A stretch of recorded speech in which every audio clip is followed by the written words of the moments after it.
Hello everyone, स्वागत है आपका एक और नई वीडियो में। आज की इस वीडियो में हम समझेंगे सॉफ्टवेयर आर्किटेक्चर में क्या क्या एवोल्यूशंस हुए हैं। तो चलिए स्टार्ट करते हैं एक और वीडियो को। ये होने वाला है हमारा लेक्चर नंबर 4 एक सॉफ्टवेयर आर्किटेक्चर वाली सीरीज़ में। तो चलिए शुरू करते हैं। Software architecture has evolved from single program system to modern cloud-based architecture. Each stage improved performance, scalability and maintainability. इसका कहने का सिंपल से यही मतलब है कि सॉफ्टवेयर आर्किटेक्चर टाइम के साथ काफ़ी इवोल्व हुआ है। पहले सिंगल प्रोग्राम सिस्टम हुआ करते थे, फिर मॉडर्न क्लाउड बेस्ड आर्किटेक्चर हुए। तो क्या होता है कि आज के टाइम में क्लाउड बेस्ड आर्किटेक्चर तक ये आ चुका है। हर स्टेज में सिस्टम और भी फास्ट, स्केलेबल और इजी टू मेंटेन बना। अब यहाँ पर हमारे पास क्या हुआ, इवोल्यूशन। पहले मोनोलिथिक था जहाँ पर UI, access control, business logic, data layer ये सब हुआ करती थी। फिर सर्विस ओरिएंटेड पर हमारा जो सॉफ्टवेयर आर्किटेक्चर है वो शिफ्ट हुआ। फिर माइक्रो सर्विसेज पर शिफ्ट हुआ। तो चलिए हम वन बाय वन इन्हें समझते हैं, कैसे क्या करते थे। Evolution of software architecture first होता है हमारा मोनोलिथिक आर्किटेक्चर। 1950 से 1980s के बीच का ये आर्किटेक्चर था। All components, UI, logic, database are in one single code base. इसका कहने का मतलब है इस टाइम पे पूरा सिस्टम जो था, यूआई, लॉजिक और डेटाबेस एक ही जगह लिखा जाता था, एक सिंगल कोड बेस में। एग्जाम्पल, अर्ली पेरोल और इन्वेंट्री सिस्टम्स, जैसे अर्ली पेरोल या इन्वेंट्री सिस्टम्स। एडवांटेज क्या है इसके, simple to develop, easy to deploy. आसान था डेवलप करना और आसानी से डिप्लॉय हो जाता था। लिमिटेशंस क्या क्या थी इसमें, डिफ़िकल्ट टू मेंटेन, है ना। क्या था, मेंटेन करना इसमें मुश्किल था। हार्ड टू स्केल, स्केल करना हार्ड हार्ड था। Any small changes can break the whole system, छोटी सी चेंज ही पूरे सिस्टम को क्या कर देती थी, ब्रेक कर देती थी।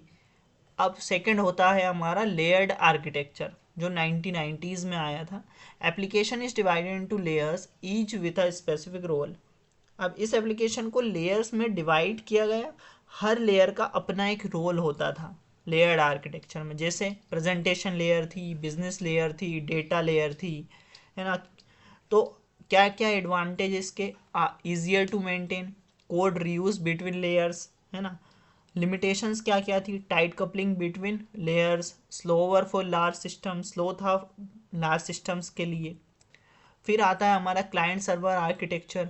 System is split into two main parts. इसने क्या करा, हमारे सिस्टम को स्प्लिट कर दिया दो पार्ट्स में, क्लाइंट और server.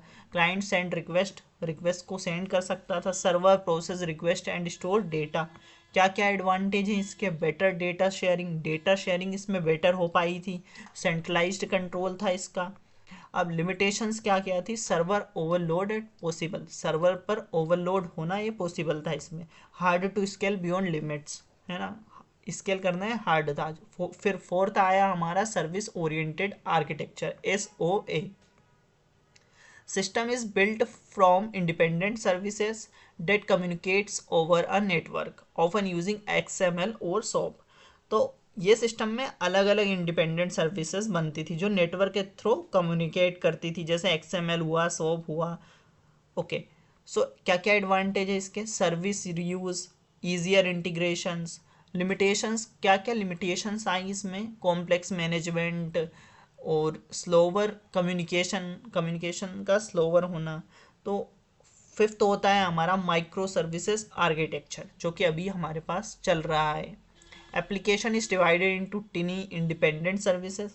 Each micro service has its own database and API, है ना। हर एक माइक्रो सर्विस के पास क्या है, अपना खुद का एक डेटाबेस और API होता है।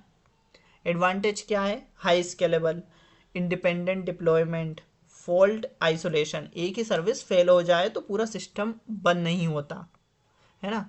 ये इसका एडवांटेज है। लिमिटेशंस क्या है, complex DevOps setup, network overhead, है ना, नेटवर्क ज़्यादा हो जाए। तो ये होता है हमारे एवोल्यूशन ऑफ सॉफ्टवेयर आर्किटेक्चर। अभी इनको हम डीप में भी समझेंगे, ये सिर्फ मैंने आपको एक ओवरव्यू दिया है। तो मिलते हैं नेक्स्ट वीडियो में। Thank you, till then keep learning, keep growing.